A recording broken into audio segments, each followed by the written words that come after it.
All right, so let's look at proof B. In proof B, first thing it says is given AB and BC are perpendicular. All right, so that's going to give me a right angle down here in the corner because perpendicular implies right angle, so we're going to need that in our proof. And they tell us that angle 1 is right. All right, so if that's right, that's going to imply that we have another perpendicular line.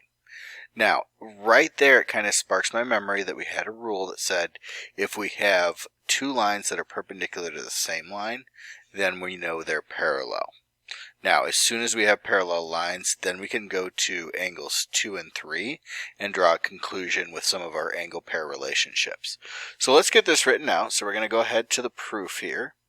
And first thing that we said is we said that they were perpendicular. All right, that was given.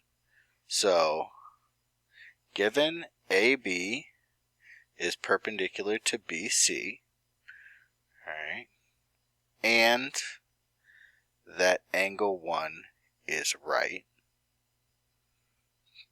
all right, we know that line AD is perpendicular to line AB, all right, because, all right, right angles imply perpendicular lines. All right, so at this point we have two lines that are perpendicular to AB. So now we're going to say, we'll say thus, line AD is parallel to line BC, right, because AB is perpendicular to both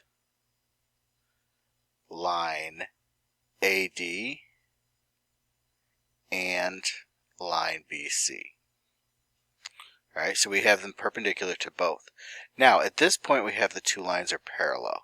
So we're going to use this fact, right, to help us jump to our conclusion of what we're trying to prove.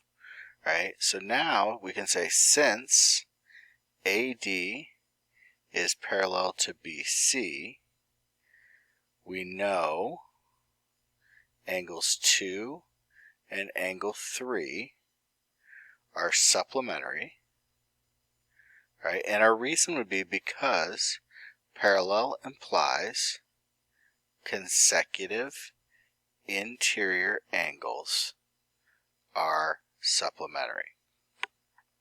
All right, and that would take us through a good solid proof for this.